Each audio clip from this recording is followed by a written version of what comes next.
background. So my grandfather was a naval aviator number 1001. And he Wow. recruited all the guys, all the naval aviators who flew with the American Volunteer Group, the Flying Tigers. Wow. Yeah, he recruited all those guys. So kind of interesting guy. No So kidding. clearly Boyd Yeah. was an interest to you in a lot of respects, not just you were in the Marines. Sure, absolutely. But I became interested in him, I guess. When I joined the Marine Corps was right in the midst of the whole development of FM1, Marine Corps Doctrinal Publication 1 now, which is Warfighting. And so, all of those people were, hanging around the Marine Corps at the time. I never met John Boyd myself, and I never was in any of his lectures or anything like that. But I certainly spent a lot of time with people like General Van Riper, who was heavily involved with Boyd, and there'd be people hanging around the basic school who were involved in our doctrine and our doctrinal development. My basic school class was one of the very first classes where they started to roll out the maneuver warfare doctrine. And it was really interesting at the time because it's something that, now everybody kind of takes for granted. But I mean, it's the same type of pushback that we've seen against recent changes that General Berger brought about as the commandant. You had that same kind of pushback to this type stuff. And most of the pushback was like, hey, there's really nothing new here. I don't think people really appreciated it as much, right? They just kind of thought that they were reinventing the wheel. And I think there's probably some of that too. If people take just a top level look at things to include the OODA loop, I don't think they understand and appreciate the nuances of it as much, right? Well, there's certainly a lot of that. And I spent a career, and as I've said in my book, I've had a copy of the OODA loop on my desk for years and years. And the more you learn and the more you reflect and you look at it, you learn things and you think about it. And when just to establish common language here. So when we say OODA loop, Ponch and I are referring to the OODA loop sketch that Boyd actually drew, not the circular linear misrepresentation of his work that he never drew. No, that's absolutely. Okay. All right. That's good. So like you, when I encountered him in the Marine Corps, it was 1995, and I had no idea what I had been faced with until years later after he was dead. And I realized the power of this stuff. To think that he was still alive at the time, it would have been cool. But back then there was no text, there was no email. So right. Not like as we know it now. So, well, where could we start? Well, why don't we start with what was behind the book? What was your motivation? Sure. So like I said, I was involved in the a lot in Marine Corps education as well. I was the director of the School of Advanced Warfighting for a year, deputy director for a year, a graduate. And so, thinking about things and our doctrine and where that all came from was something that I was always very interested in. But when I retired, I was on a plane flying back from a business trip, and I met this guy who, of all things, had a company that produced Velcro fasteners in Jacksonville, Florida. And I was talking to him about these type things. I don't know how we started talking about John Boyd, but we did, and he found it really fascinating. And he was part of an organization called Vistage, which is a corporate coaching and consulting type group. And he got me involved as a Vistage speaker. I went and met with his Vistage chair, and I got to speak to a few groups. And I put together some material for that. It was rough. It wasn't polished, and I'm not sure that was the best audience for it. A lot of the guys from Vistage are looking for some things that they can, very quickly and concretely apply to businesses that range, from anything like landscaping businesses all the way up to big corporations. It wasn't the best material. I spoke with them for a few years, but I used that presentation that I put together and the outline that I put together as kind of the outline for the book. It ended up being, 238 slides long as I continued to think about it. And then maybe 4 years ago, I started writing to put it all together. I thought to myself, after I put so much effort into it, I thought that I would write it down because, as General Van Riper would have said, you haven't thought hard about something until you've written it down. And that was absolutely the truth. Trying to put some of these ideas down on paper was pretty challenging. Well, no, he was certainly a pioneer in collaborating with Boyd and bringing Boyd's ideas into the fleet. Well, the fleet. I want to go with some parallels. There's some parallels you brought up here, Alex, and that's, you go back to, we've had Fred Stein on here who did some work with network-centric warfare. Now, let's go back to that time frame. And when I went to Staff College after 9/11. This is 2005, Donald Rumsfeld era where, known knowns, unknown unknowns, and all that Yep. from that we get from Dave Snowden. But can you go back and talk about what was happening in the military around the mid 90s and the early 2000s that help you understand complex adaptive systems? Yeah, the whole I don't think Boyd and you guys are much more familiar with the stuff that he's done in the archives. I don't think that the idea of complex adaptive systems was anything that he focused on necessarily, right? I don't think that terminology was around at the time, but I think it was clear from his work that he certainly thought in those terms, right? And, the whole idea that especially human organizations are, first of all, they don't behave in linear ways. They behave in ways that are nonlinear, right? Which are subject to scale, for example, and they're not subject necessarily to cause and effect. And as a guy like Nassim Taleb would say, there's the potential for things to happen that we completely don't expect, right? But at the same time, what's really also interesting about complex adaptive systems and nonlinear systems is that if you do a nonlinear distribution as opposed to a linear distribution, which looks like a bell curve, what's really interesting about them is that the probability of an event landing within a standard deviation of the center is actually greater in a nonlinear distribution than it is in a linear distribution, right? So we become kind of lulled into this idea that cause and effect actually is the way the world works, right? And it's not, as we know. And so, I think that complex adaptive systems in terms of the Marine Corps and the Marine Corps' understanding of it, I certainly know that in the mid 1990s, folks that were advocating especially for systemic design, for example, instead of our typical planning processes, were thinking in those particular terms. Instead of using the Marine Corps planning process or the Army's decision-making process, they were planning for stuff. They were advocating for things that were much more collaborative planning approaches that they thought better fit, kind of the complex adaptive systems that human beings are and that human organizations are. I think the challenges that you have with those type things is that, all of your planning is always done in a time-constrained environment. And sometimes it's pretty effective to have a process together that everybody understands. And the process is designed not necessarily as a checklist process to solve the problem, but it's more of a checklist of factors that you should consider as you run through planning so that you end up with a complete product or a semi-complete product within a condensed period of time because you're time constrained regardless. Now, And so, yeah. No, there's the solid connections there. And I want to go back to the earlier point about Boyd's connection to CAS. So we did learn in the archives that, early connections to Santa Fe Institute, and you take the news out of last week with Epstein files, his conversation with Steve Bannon and them talking about Gelman's work on the Quark and the Jaguar. There's other connections there, including the mathematics of chaos. I believe that's his favorite book is How the Leopard Changed Its Spots from Brian Goodwin.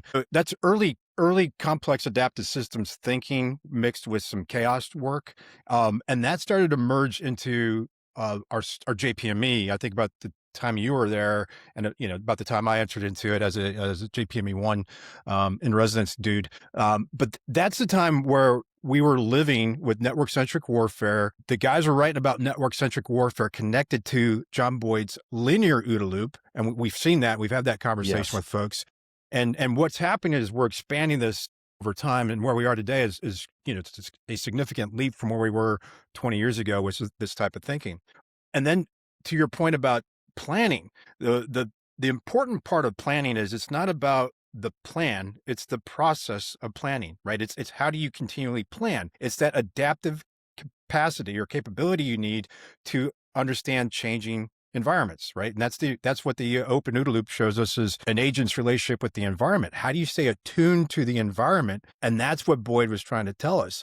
So your point about business leaders taking these little, I don't like calling them checklists either. They're kind of like a checklist approach, We show folks how to do that as well, but we call it a nonlinear thing. It's like a good heuristic. Can you do these things and do them often? And Right. I'll end on this point here, and that is the reason we want that in a group of people or a team is we want what they used to call a shared mental model of how to plan, right? So when you have that, you reduce the energy load that people have in trying to figure out what they're going to do next. They Yes. have a process to go through, Yes. right? but those processes have to be informed by first principles. And I think that's what John Boyd's real OODA loop sketch and his work provides us is if you understand this at a decent level, you can create methods that help you deal with the context you're in. Yes. So what, the MUSOC playbook, if you will, that all Marine expeditionary units, have as just part of their kit, and then they polish them through training it's a framework for planning that allows everybody to wrestle with the problems that they need to wrestle for, like any of the mission sets that they have out there, whether it be a raid or a trap mission or, vessel boarding, search and seizure. You have everything that you kind of need to think about, but there are no solutions within that. You're creating the solution based upon the model that you have. And planning in general, I know you guys talk a lot about, about orientation, which is, obviously the most interesting part of the Boyd's OODA loop. And if you think about it, the real value of planning is what it does for your orientation. It builds an understanding of your environment and the competition, and also an understanding of your own capabilities and shortfalls, right? That serve you well when you go into execution and things change. It allows you to pivot quicker than anybody else.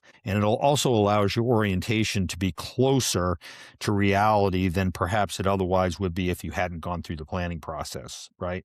Because there's always a gap there. We're always trying to reconcile the gap between what the truth is, if you will, and what our perceptions are in orientation. No, absolutely. Let's anchor on orientation, because I think this is critical.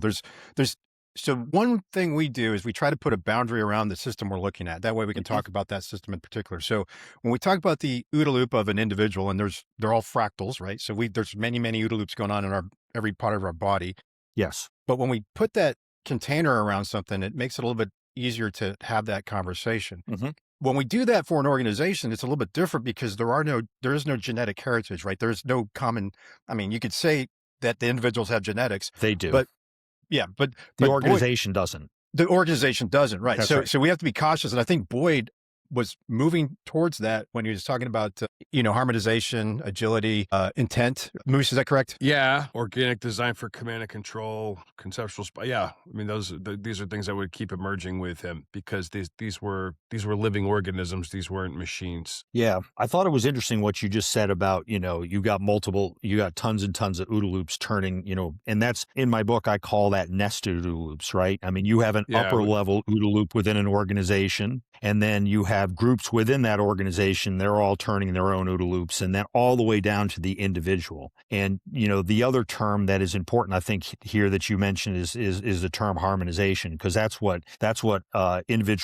organizations do. That's what leadership tries to do, is get an organization harmonized, everybody kind of pulling in the same direction. Elon Musk said, if you think about an organization, you think about it like vectors. Vectors have both thrust and direction, and he tries to get all those vectors pointed and kind of thrusting in the same direction. That's harmonization. Well, it's a fractal scaling of orientation. Those OODA loops, I think, are downstream of orientation, and OODA loop can't occur unless there's that's a function of orientation. So when we teach it, and as we understand Boyd, and as we sift through the archives and everything else, it keeps coming back that orientation can't be reduced to something that just appears neatly on a graphic. That orientation is actually something that's a shaping agent for how we sense make and how we see reality and what it is that we observe. But it also directly, it's the repository of all of our biases and all of our emotions and psychological state. And in addition to the 5 things that Boyd said, most importantly, that ability to destroy and create, analyze and synthesize, which in turn is how we form hypotheses and we test those actions and then we loop those back through learning. That's, I think, is the biggest disconnect with when the OODA loop is reduced and it's put in a linear formulaic template that looks great for like a big box consultant to come in, but in the practical reality of warfighting or trend follow trading or being a special needs parent or whatever it is, it doesn't really hold up because the environment gets a vote and the environment or the enemy gets a vote. And those things are complex adaptive systems. They're nonlinear, they're unpredictable, and they're uncertain. Yeah. If you think that the orientation, everything in the OODA loop really probably exists. And I hadn't really given this much thought, but I think it really exists in there to massage orientation, if you will, right? Because you orient and then you make that decision, and that decision is a hypothesis. You test the validity of your hypothesis, and that basically is saying my orientation is showing me this, therefore I think this will work. You test it through action. You incorporate that feedback back into your observations, which shape your observations, but also change your orientation, hopefully moving it closer to reality, right? That's what you're doing. And you can build speed through that sometimes by short-circuiting a deliberate decision process through your implicit path across the top of the loop, right? Which also there again shapes your observation. If you see, if your orientation tells you you should be looking for this in this particular problem, that shapes your observation and necks down the data and information that you're bringing into your OODA loop. But none of that stuff can happen unless your OODA loop is turning, right? So you always have to be deciding and acting and taking feedback in. If you're not learning, and your orientation's not improving, right? So I think a good analogy of that is you watch little babies when they explore the world, right? They're trying to make sense of the world that they're touching things and put them in their mouth because that's their biggest sensory capability, right? And that's what they're doing there is they're updating that orientation by exploring the world of space around them. And then we're very slow to adapt as humans, by the way, or learn or build that orientation. Other animals come out and they can start running, whereas we can't do anything. We're pretty useless for the most part. So that experience you have as a child or a baby, you're creating a world model, your orientation by using your senses to figure out what's going on, right? Right. And primarily later on, your eyes take over and you start to see, hey, that's a square, that's a box, that's hot, that's cold. And you can start to see that, but you don't know that when you come out of mom's womb, right? It takes some time to build up that orientation. Same thing is true with the organization. When we build an organization, there's no common, I hate to use mental model, I'll use that for now. But when we work with teams and organizations, we're trying to help them understand, I'll use strategy or a product right now, is that strategy is a representation of the external world. And if you don't have that, you don't have a strategy, right? You just got words. So what we encourage folks to do is build an internal model or internal map of the external world for the organization. Now, there are many methods out there that are actually built off of John Boyd's work, one being Wardley mapping, which is a fantastic way to understand the external environment. There are other methods that are emerging that are very similar to Wardley mapping, and some that are built off energy maneuverability theory from John Boyd as well. But as an organization, that strategy needs to be shared. That orientation needs to be shared. And this gets into commander's intent, mission command, and all that other stuff that is built into this. That means that as a leader, going back to your Elon Musk example, he has to continually provide a story or a narrative that gets those vectors going in a similar direction. I think, Moose, you have a great image of that. I don't know if you have it available right now.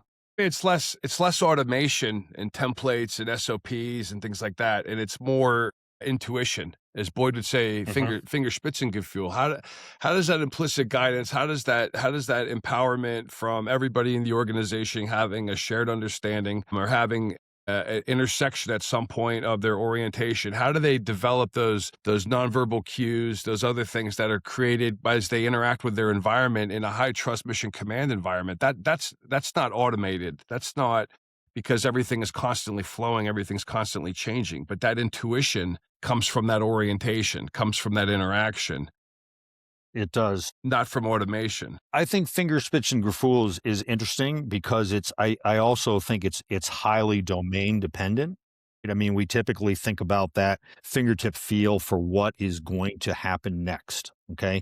And you build that fingertip feel as an individual for what's going to happen next based upon a tremendous amount of experience that you might have in a particular domain. And that's why guys like Rommel, for example, in World War II, who had been fighting since World War I, was a platoon commander and a company commander during World War I, he kind of had an intuitive feel for the battlefield. Or maybe somebody like, anybody who grows up in a business environment around a family business where their family was doing, this thing, and they were helping out as a teenager down there, or listening to their father talk at the dinner table about how things went in that business. They've got such a leg up on everybody else because they just have an intuitive sense of what's coming next. Organizations can build the same thing if they're in it for a long enough period of time, right? They can build that as an organization, understanding the way certain things are going to behave in both the environment or with the competition. I feel like when you're describing that and you say terms like tremendous amount of experience or family business, you're talking about orientation and how differentiated orientation could produce speed, but speed in and of itself will be highly dependent on how I'm oriented. We might argue that Blockbuster was really fast. They were just going really fast in the wrong direction. That's right. That's right. It wasn't the speed that they had was not, it wasn't consequential to the environment, if you will, right? They were misaligned, they were misoriented. For some reason, they weren't taking the feedback cues, or they were missing something that they just flat out didn't see that other people could see. Right. And that this was headed into a dead end. There might be other reasons for it. Kodak film kept producing Kodak film in light of the fact that digital was coming out. But the reason they did that is because they were making downstream of orientation. I would say that their ability to orient to reality was disconnected from what was actually going on, to the point where they discovered digital photography themselves, and they were ultimately consumed by it because they couldn't reorient. Right. And also they didn't want to reorient. There were some bad incentives in terms of the profit motives, because they were making a lot of money selling film. I mean, so I they think didn't want that to walk away from selling film. I mean, I think this is what we, when we really look at Boyd, when we dig in those archives and we read those books and we see the things that he has in there, and you look at his margin notes in books that are not Jomini and not Sun Tzu and not Clausewitz and not Julian Corbett, and you're looking at Brian Goodwin, Ponch mentioned, or Alan Watts or Teilhard de Chardin, and he's talking about, quantum mechanics and uncertainty, entropy, biology, evolutionary biology. That's an organic whole. That's a completely different. That's a completely take than something that would empower me to thrive in a predictable linear environment, where a circular speed-driven OODA loop might help me. But if I'm disoriented, if my orientation is off, it doesn't matter. I'm going to have dissonance from reality, and I'm going to be defeated ultimately. Right. Yeah. It is interesting about Boyd that he did cast his net widely, right? He didn't just focus on military topics. He obviously spread out and tried to bring a lot of material in. And, I know guys like, Ian Brown's new book has done a tremendous service, I think, to anybody who's interested in Boyd by grabbing a lot of that material and putting it to the point where it's accessible, where you don't need to go to the Marine Corps University archives to find that stuff, right?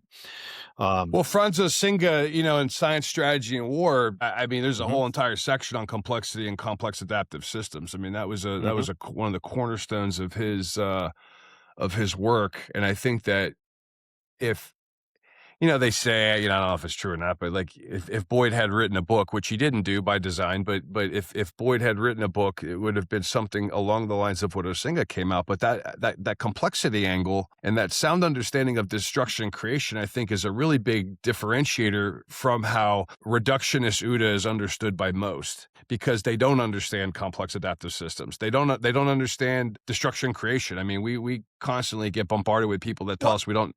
I got to ask this question. So you're at SAMS, correct? Is right? School of Advanced Warfighting. Okay.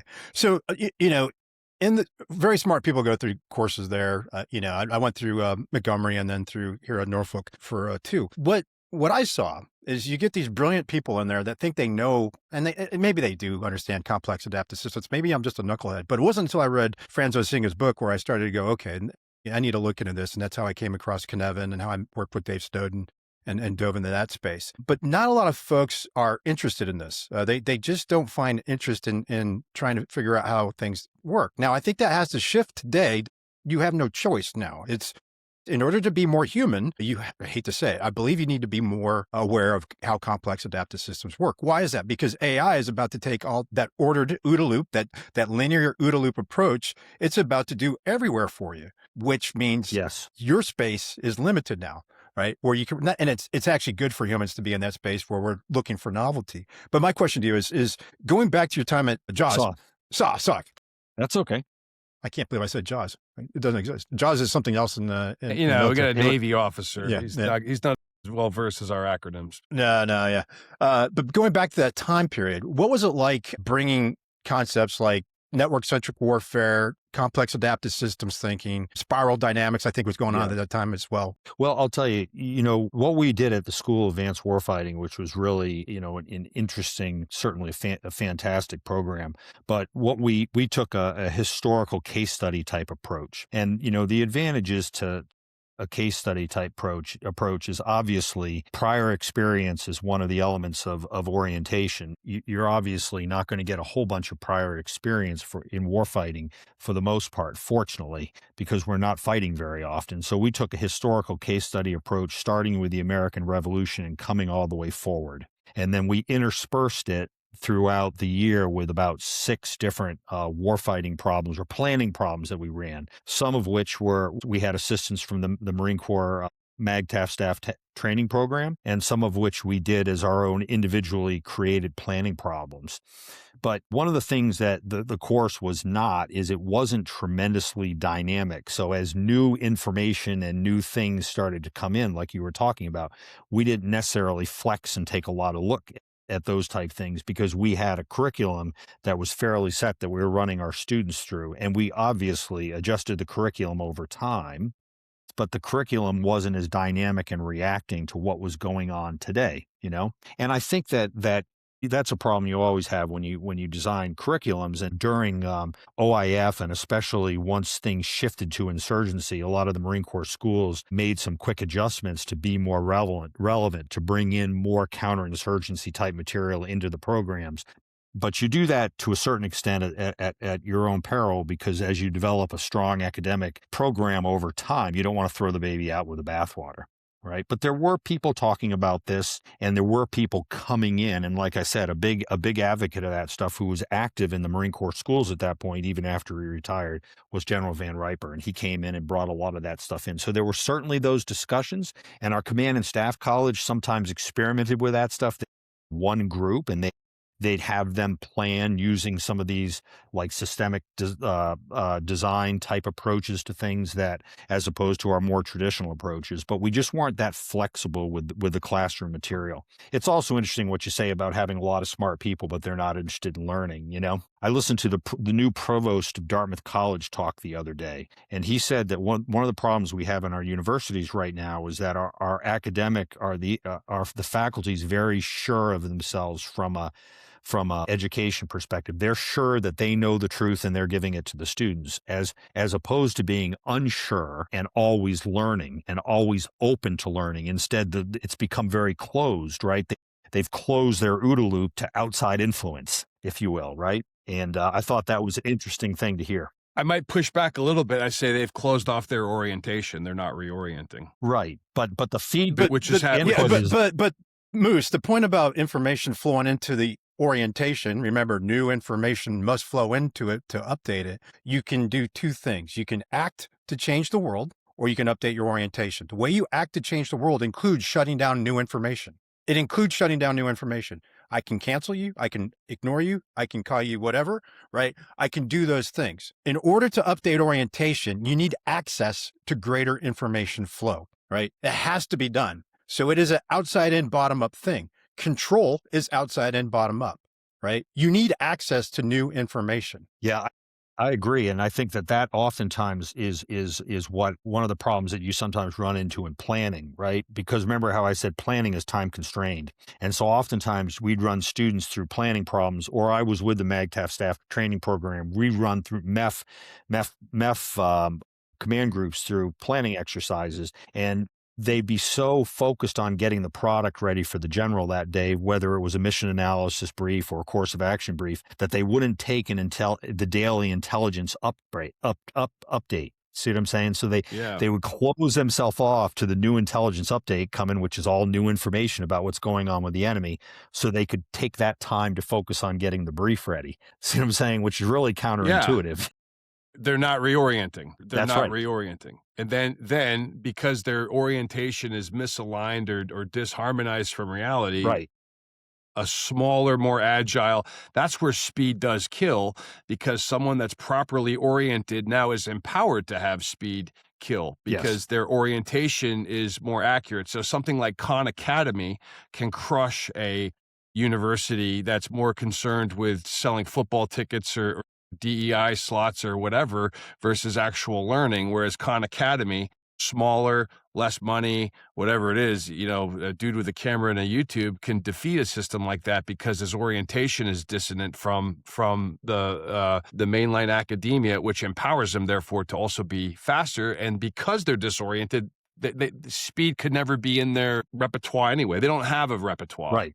And that's the other part of Boyd, I think, that's critical. Again, these things are downrange of orientation, variety, rapidity, harmony, and initiative. Having that repertoire is, if I don't have that, I don't have that optionality. If I'm closed off to that, as you say, I'm going to implode. I can have all the money, I can have all the capital, I can have all the toys, and I can still lose. Just like Boyd talks in that famous transcript of Patterns of Conflict at the Marine Corps Staff College, talking about how we had every toy, we had every weapon, we had the best everything, and we got our asses kicked, and we didn't even, and we still don't honestly talk about what actually happened, because we just slap a new coat of paint on the old strategy. Well, what's interesting, I mean, that certainly was what you're talking about. So Boyd was obviously talking about Vietnam there. And the Vietnam experience, combined with the fact that there was a very high sense of urgency because the Soviet Union was still considered to be a threat out there, and we felt like we needed to get ourselves ready for that, was what really drove the introspection, not just in the Marine Corps, but across the entire DoD in the late 80s, and what was that resulted in the Marine Corps' new warfighting doctrine. One of the things that you guys talk about a lot is that this difference between speed and then accuracy of orientation, right? One of the things that I talk about in this is, I think in my book, is that there's three ways to have good outcomes. Okay. The first way you can have a good outcome is you can make more correct decisions than your opponent. And that, it sounds like a massive statement of the obvious. And I defined a correct decision, meaning given the information you have at the time, you make the decision that's most contextually correct with the information that you have. And if you think about it in that nonlinear distribution, if you make correct decisions in there, even if they're linear and the probability is that lands within that standard deviation, you're good. So you can make more correct decisions. Number two is you can make decisions and act faster than your competition, obviously, which is basically seizing the initiative. All of a sudden, the competition and your environment begins to react to you. You create your own environment. So sometimes, a bad decision executed with great force and speed is better than the right decision later, to paraphrase, I don't know who that was. Patton. And then Patton. Okay. And then the third way that you have good outcomes is you're just lucky, right?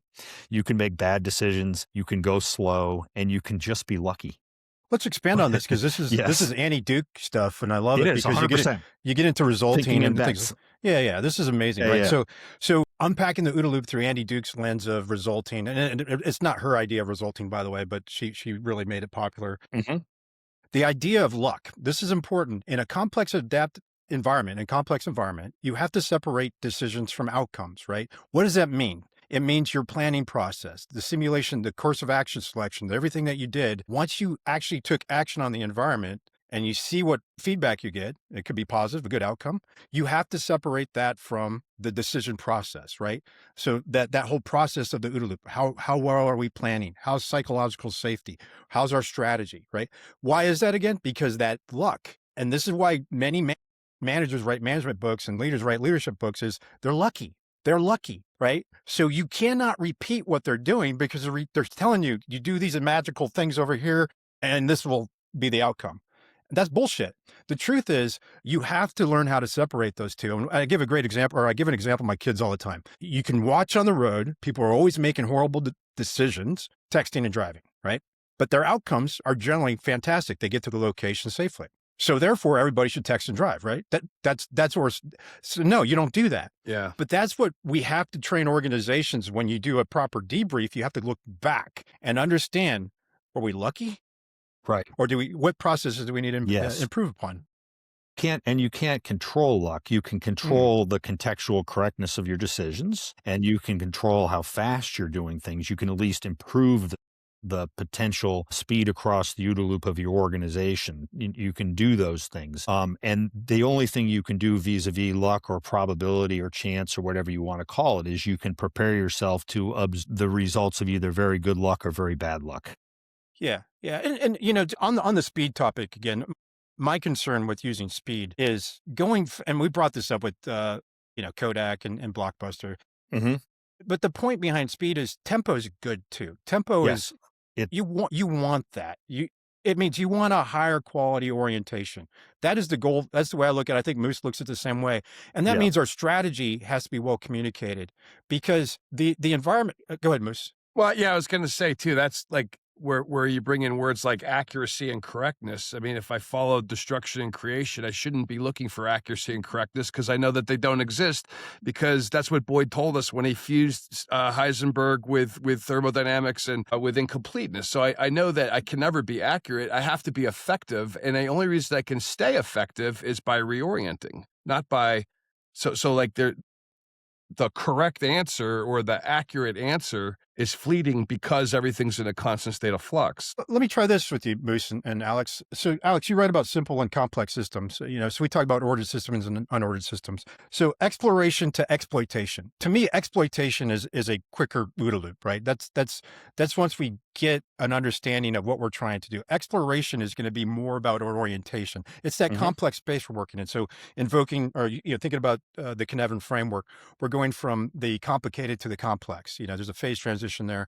We want to use a higher quality orientation in that space. If we go, and sometimes we want to probe quickly, get rapid feedback, but we want that tempo in there so we can explore. And once we understand it, and once we go to manufacturing, if you will, or production, then we want a higher quality or a faster OODA loop, which we get. And that's what Boyd picked up. And this is my view that he picked up from TPS, the Toyota Production System. And he pointed out a lot of the lean folks had it wrong, by the way, if you go to the archives, which is a fantastic thing to look at. So, in a complex environment, I lean more towards the tempo over speed. No, I agree with you. Speed is not a good word. I call it in my book relative tempo. And it's relative to the environment and to your competition, right? And I don't know if you guys saw the old, do you remember the old Bugs Bunny cartoons where you used to have the boxer and you'd have either Daffy Duck or Bugs Bunny out there, I can't remember which one, and they were doing all these spins and thrusts and parries and jabs and all this stuff, and none of it made any difference against the destroyer. He punched him with one punch. That was the only tempo that was relative, right? That was the only tempo that mattered, was his, because everything else was just speed for the sake of speed, but it was inconsequential. It didn't make any difference. No, that's a good. Not everybody remembers Bugs Bunny though. That's no. That's old school you stuff. got to be a Gen X or older, probably. Yeah. Unless you were my kids, because I made sure my kids watched the reruns. I think that guy that he fought was called the Clubber or something like that. I remember that. Yeah. Yeah. But no, that's what's important. And you're right, Mark. I don't think it can be. You're right. You can never be 100% correct. There's always going to be that. You have to decide when to make that decision, when you think your orientation is enough to shift. That's why one of the things that Boyd never talked about, okay, but this is something that I've suggested, is that I think the center of gravity of the OODA loop, okay, is the transition between orientation and decision. Because that's what gives you, if you will, motion across the OODA loop or progress across the loop. You've gotten to the point where your orientation is such that you feel comfortable in transitioning from orientation to decide. And that transition is where the center of gravity is. And when you begin to get inside of an opponent's OODA loop, or you're confusing them, or they're beginning to feel overwhelmed, what happens with them is they become bogged down in orientation and they fail to make that shift. So what you're really doing is, by fogging up their orientation or confusing their orientation, you're actually attacking their center of gravity through a critical vulnerability. And that center of gravity is, now they have the inability to transition from orient to decide. See what I'm saying? And that's why it's a concept that I introduced, certainly something that Boyd never talked about. I'm not even sure how much he talked about centers of gravity in general. Well, let's talk about this. I'm going to take the neuroscience approach. Can I say he did? It was the Schwerpunkt. That's the orientation of the unit, of the person, of the unit. That's how he was describing Schwerpunkt. That was the center of gravity. Yes. Yeah. So, but you're just saying it's between O and D. Is that correct? Yes. That's where I think it is. I think what I say is it's the center of gravity is your ability to transition from orient to decide. Okay. I'm gonna pull some neuroscience on here from the free energy principle on active inference. So again, if you put a bubble around the OODA loop, like Chuck Spinney does, And we do it too. We put internal states and external states. We don't draw it any different or anything like that.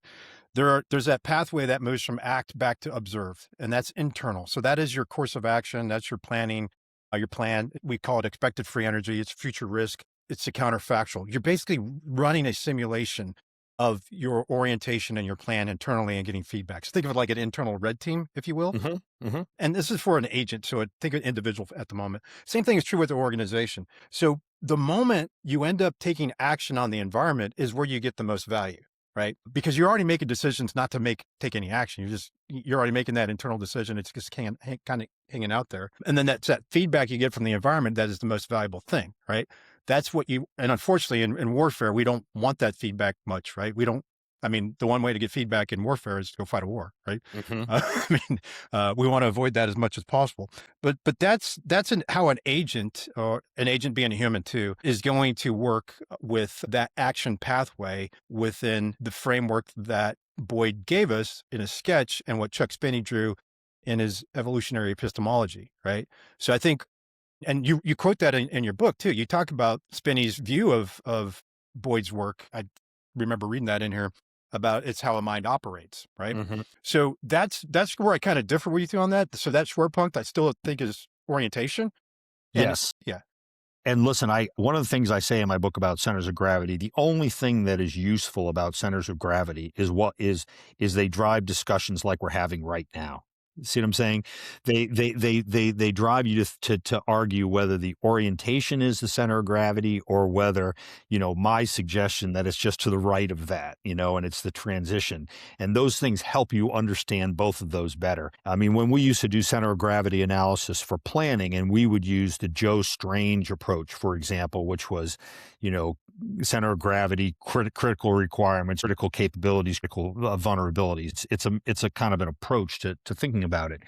It was all just to learn more about yourself or learn more about the enemy system, and to have that discourse that helped everybody's orientation as well, right? And I want to point out something that you just said. So we'll talk about Dimefil and Pomisi and things like that, and everything you just brought up. Most organizations don't know what that means. No, military has a pretty good grasp on it. And I think when you're trying to help an organization understand orientation, understand the external environment, close the gap between orientation and the reality, as you put it, or we'll call it minimizing surprise, reducing risk, these tools end up being part of your implicit guides of control. You learn how to use them, just like PDCA. That's exactly right. Yeah. SOPs and processes and all that stuff are part of implicit guidance and control. You're absolutely right. It's shifting stuff that you're doing from your explicit path to your implicit, so you have more time to think in the middle path, right? And I just thought about this. One of the things we talk about first principles. If you understand first principles, you can build the methods based on the context that you're in to help you improve your orientation. And that's why Moose and I talk about this all the time. For an organization to have a internal map of the external world, just like the world model movement and artificial intelligence right now is the same thing. That is orientation. That is So we want that to happen, but most organizations don't do that. They outsource that. They outsource that to McKinsey. Yep. And McKinsey doesn't do it. Yeah. They don't even think about that. And that's what I've tried to do in my book. I said, hey, how does your organization observe? And then how do you take those observations and make sense of them through orientation? What is your decision-making process as your organization? And then how do you turn those decisions into action? So it's a reductionist approach, or it's an analysis approach, if you will, of the OODA loop. We're going to analyze it, break it into its component parts. But then you synthesize it through that kind of leadership stuff, right? Because it's a complex adaptive system. You have to synthesize everything through leadership. Here's one thing that we've come across.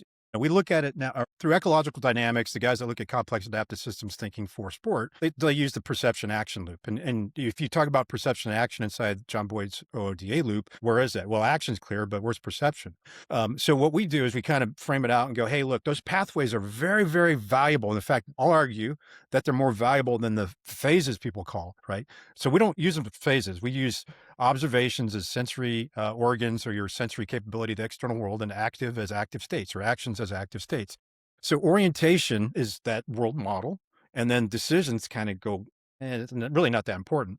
But what is important is that implicit guidance control pathway that moves from orientation to action. And of course, the one that goes from orient to observe, which is what we call perception. And you get something called predictive processing or Bayesian inference. And you also get something known as active inference when you actually take action and run a simulation, right? So you have these amazing capabilities that are now tied to evolving sciences in the social science, cognitive science, and neuroscience that John Boyd has already, he already just, hate to say discovered, but he made those connections. And we're just saying, when you look at the OODA loop through a different lens and not the 4 phases, but you still got to look at orientation as the Schwerpunkt, you start to see how this connects to sport, how it connects to strategy, building high performance teams, flow states, mental health, right? Counterfactual, storytelling, narrative, mission command, leadership. And I think where most people are missing out on this is they still look at it as observe, orient, decide, act. And that's my only challenge. What do you got there?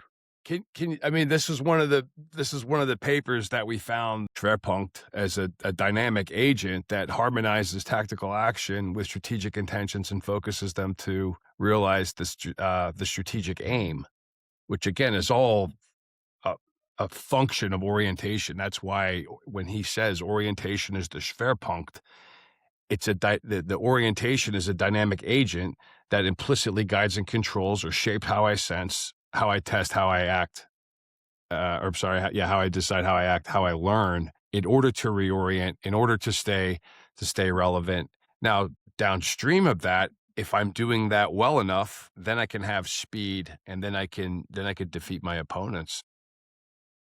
Yeah, and I think the term, I've used the term center of gravity, and you guys have used the term Schwerpunkt. Schwerpunkt is a German word like Fingerspitzengefühl. It doesn't align directly with what I would consider to be a source of gravity, which is a source of strength. I would consider the Schwerpunkt more, if I was to identify that would be the aiming point of my operation. If I was an operational planner, right? That's the focal point. So they're a little bit different in the way we're using those terms, I think, and terminology is important because common terminology helps us all orient faster, But anyway, yeah, very well. interesting To be stuff. fair, I mean, even the acolytes disagree on what he meant on a lot of things.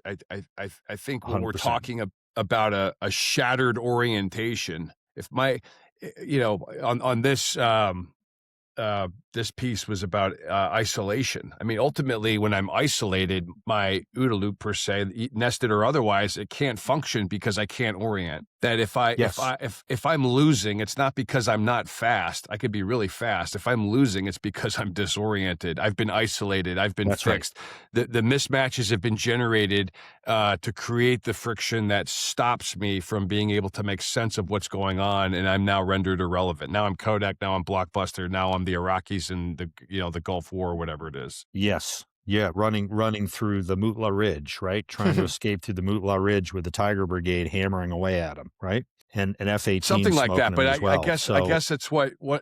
Well, I was going to say some of the things that were omitted from your bibliography are interesting. That getting that fix of interaction and isolation, that's this whole entire strategic game. Is how do I, OODA loop sketch doesn't come until he dies, like right before John Boyd dies. So everything building up to that. That distillation of his work is suggesting that there's a lot more going on than just mere speed. But I hear you. Yeah. And in my book, I agree, and I recognize that Boyd, the OODA loop wasn't something that it was towards the end of his time that he was working, but that's what I focused on in my book. That's what I chose to talk about. Right. Well, we've published them a lot in that regard, too on our. And I think I didn't say that. Go ahead. We had a little. I was going to say, we've published a lot of these images. When we're in there too, you can see his drawings leading up to the actual final one that we see in The Essence of Winning and Losing, which is published right before he dies. There's nothing linear about what he's writing about. There's nothing linear about what he's drawing on any of these legal pads. There's nothing linear about it at all. And if you count the number of arrows, and that includes, inside of orientation, what looks like a pentagon, if you actually put the arrows in there, I think the number is like 31 or 32. It's pretty complex. It's a lot. There's a lot going on. I think one of the problems that people have with the OODA loop, and I think sometimes perhaps organizations like the Marine Corps, a lot of people have almost OODA loop fatigue, if you will, right? By the time they've gotten to be a company grade officer, for example. It's not something, it's a theoretical model. So it's very difficult to apply a theoretical model. If anything, what I've tried to do is, on one side you have theory, and on the other end of this spectrum, you have dogma.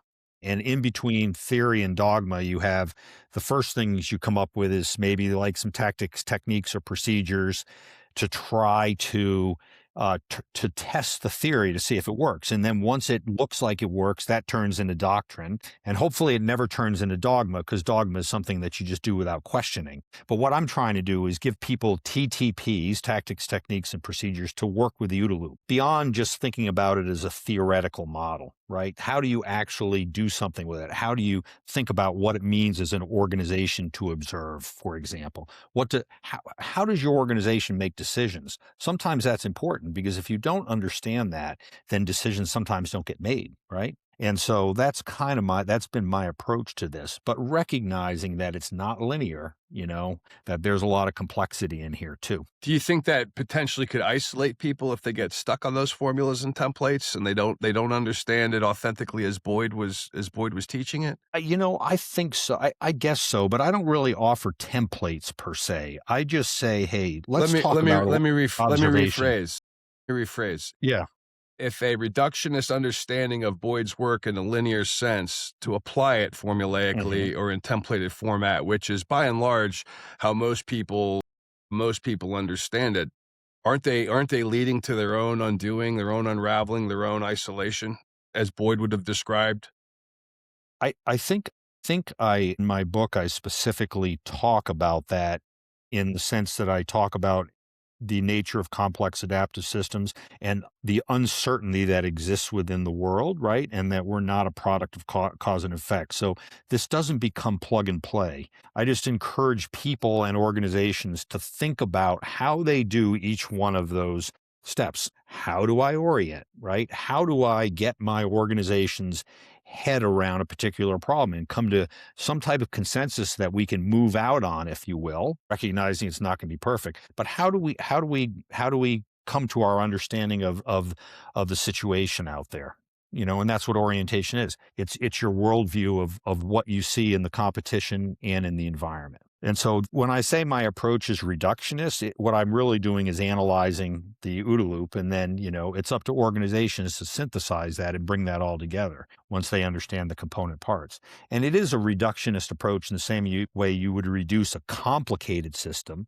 You can't reduce a complex system, right? But it's all the tools that we really have at our disposal, right, as human beings. You just have to recognize that uncertainty still exists out there. I like it. So let me try this. So Boyd wrote in the 70s in his interview with the Air Force that I'm your environment, you're in my environment. So we have competing OODA loops, right? So let's take that as a leader-subordinate relationship there, and talk about psychological safety. Leaders' actions, the actions that they take, provide outside information or unfolding circumstances for the subordinate to take into their OODA loop and decide if it's safe or not to bring up new information, right? So that's a complex relationship. It's not, how am I looking at everybody orienting around here? It's how are my actions affecting those that are in my organization? Yes. And that's a different view than what you said. And that's in my opinion, right? And I think that's what's so hard about this, is communicating that to folks, that this is not a linear thing. This is about creating the environment, the conditions, and focusing on the interactions, because we know from complex adaptive systems, it's the quality of interactions that matter more than the quality of the individuals. We get that in the Marines too. We know that Dave Snowden's famous for saying this: military takes subpar people and makes exceptional teams. We're good at that because we focus on the interactions and how that works. But when you take this to an organization, and you lay down the linear OODA loop, that's where I kind of go, we got to stop with that. To add to what Ponch just said, if I may, that I think that I don't disagree with OODA fatigue. I think that OODA fatigue is of the linear, inauthentic OODA loop that Boyd never drew, never agree with you, never talked that people about. Don't understand. Well, like, for example, when I go out, as I was in Los Angeles in October, and I'm training SWAT officers that are pretty solid on linear tactical OODA loop, and they got it from their marksmanship training, and they know it and they've heard it. And the shattering of orientations was pretty remarkable. And Ponch and I did an episode on this with the guy who had me out to LA to record on his podcast, and then had me spend 5 hours constructing OODA loop sketch from the bottom up with 13 SWAT officers from all across the state of California. They realized really quickly that they've left a lot on the table, and what they had been trained was a speed dynamic phased OODA loop that comes out like a ETP or a format or a template, not an understanding of complex nonlinear situations, which they always find themselves in. And it's not that, listen, it's not that those things aren't bad. Like, it's not that immediate action drills and TT, it's not that those things aren't bad. It's just that they're not a Band-Aid or a fix-all for the situations that we're most likely going to be dealing with. Right. And don't get me wrong. I'm certainly not trying to create a linearized linear OODA loop. Okay. I recognize and appreciate that complexity is there. And that's why I always have the OODA loop sitting on my desk. I think people get OODA loop fatigue, because they're like, hey, I've got this. They don't just look at it at the top level. They see the linear system. They're like, hey, this is pretty easy. They don't that's how we're trained in the Marine Corps. That's how I was trained. I came to these conclusions after absolutely. I got out. I had to have my orientation shattered in the civilian world when I left the Marine Corps. That sent me on this academic journey that, that I've been on here with Ponch the last couple of years. But when I originally started it, and I got into Osinga's book and John Robb's work, and started interacting with Chet Richards and other things, I realized that what I had been taught in the Marine Corps was a very good baseline thing that gave me a very foundational understanding of how these things might work in a secure environment. But then when you realize that complexity doesn't work that way, well, there's more to the story. Right. And then the more you pull on Boyd, you realize that this guy was way ahead of how he's reduced even by the Marine Corps. Right. The organization that he had more influence on than any other organization. The other thing that's just the truth here, gentlemen, is that the three of us are weirdos, okay? And what I mean by that is that we're interested in this stuff. I'm weird. There's a lot of people that are not, okay? And to their detriment, though. Well, yes, it is, and they're just not interested. That's why, I know I'm not bracing myself for my book to become a New York Times bestseller, right? It would be cool, but there just aren't that many people that are as interested in it to the level that you guys are. I think it's a catalyst and an invitation to conversation about John Boyd, who's often misunderstood, and it's not the pie. I would position your book as a piece of the pie that's important. Couldn't agree with you more. There's because a lot of the work that Ponch and I do, and you've seen this on our show, and you read this in our articles on Substack. We have people come on that know 0.00 about John Boyd. They know nothing of John Boyd, yet at the same time they know everything about John Boyd, because they're able to understand how environment shapes, how orientation shapes. It's just inherent to them, And our argument is when you understand that authentically, you're unleashing and unlocking power that will be geometric on the upscale, as Boyd said himself. Yes. And, listen, the difference between training and education, and the difference between prescriptive and descriptive, education is descriptive, and it teaches you how to think. It doesn't tell you what to do or what to think. And that's really what we're talking about here. You're shaping people. You use the OODA loop as a way of how to think about the world. You kind of lay it across the world. It provides context for you to understand what's going on in situations, right? That's where it's most useful. And I just try to take that a level lower and have people consider how their organizations do each one of the steps, to include how they incorporate feedback and how they shift things from the explicit to the implicit loop, right? So that's all I'm asking them to do here as part of this, once they understand the broader thing. But it's also interesting to me, exactly what somebody said earlier. You take all these different people. How do you get the Marine Corps, all the vectors in the Marine Corps pushing together in the same direction in a short amount of time with people? So there's certain ways that organizations run as complex adaptive systems that are highly effective. You need to think about that as well. Yeah, no argument there. Yeah. I had a thought, and then the other thing is too, this is also too why Boyd never wrote a book, because it's just constantly changing and people, Ponch has already written a book, and people ask us all the time, like, when are you guys going to write a book? That's why the Substack exists and the podcast exists, because it's too damn hard, man. Well, not only that, I think that the way we position, following Boyd, who wrote 39 different versions of Patterns of Conflict, is that the briefing, because Ponch and I are learning things every day. Like we're learning and we're adding to it. Now I think maybe someday we'll never catch Boyd, but maybe we'll get close. Yeah, if you look in my book, I just purely speculate as to why he didn't read a book and write a book. And I personally think that his thoughts were advancing and changing so quickly. And it takes time. You almost have to say, okay, I'm going to cut off here. I'm going to write the book, and you're almost polishing what you've already learned rather than continuing to learn. Yeah, right on. I think there's a saying out there that captures why Boyd didn't write a book. It goes something like this: we know more than we could say. We could say more than we can write down. Right? That's important. And then in this type of context, it's the conversations. To me, when you listen to Boyd speak with folks, it's the interaction that helps him learn. And Yes. it's the same thing when you're a student, or excuse me, a teacher. You're on stage, or you're leading a group of folks. You're learning as you're doing it. It's the interaction that happens, right? Yes. This goes back to experiential learning. As a facilitator, that's the environment you put people in. Is we are going to go somewhere. I don't know where we're going, but I know how to get there. I'll get us there, right? That's right. And that's it's an uncomfortable feeling. And I think Boyd was a master of that. And you talk to Mary about this and how he would command a room and have conversations and wake up in the middle of the night and have, call Chet at 2 a.m. about math problems. That's a different thing. You can't capture that in a book. Yeah. He called Van Riper a lot too. And General Van Riper would say, his family would say, hey, it's that guy who's calling you, and he'd spend hours with him on the phone. He'd call him at all hours of the day and night, to bounce ideas off of him.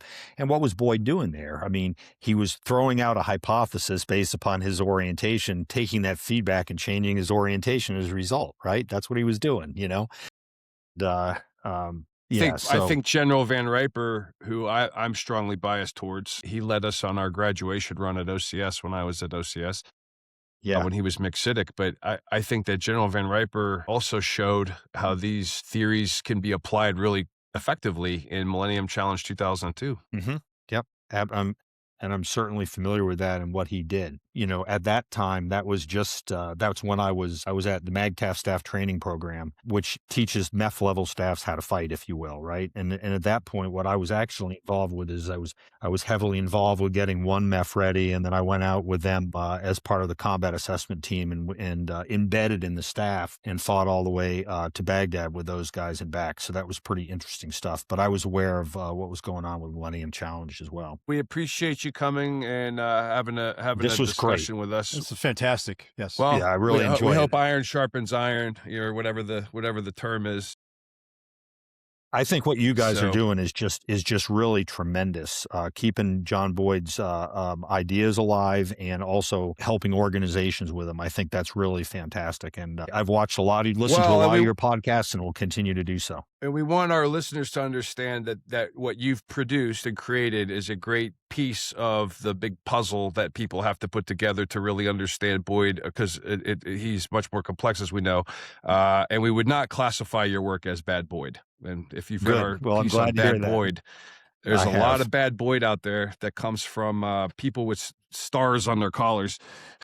I had a little bit of a moment just as I was publishing. I said, holy smokes, I don't want to get categorized that way, No. Listen, I also think the last thing I'll say is I think that the Marine Corps still maintains its focus on this. And one way I would say an example of that is the fact that the current Commandant's reading list has both of Ian Brown's books on it, and the Commandant put mine on there as well this year. I think that they're trying to keep this alive, and the thinking it's certainly within the Marine Corps. So lots of perspective. So it's good stuff. We'll stop recording, but Alex, Semper Fidelis, beat Army, and thanks for coming on board with us. Guys, thank you for the time. I really appreciate it. Great to meet you guys in person. Really enjoyed it. Hey, nice meeting you. Thank you. Okay. Thanks, Alex. Take care. Yep. See ya.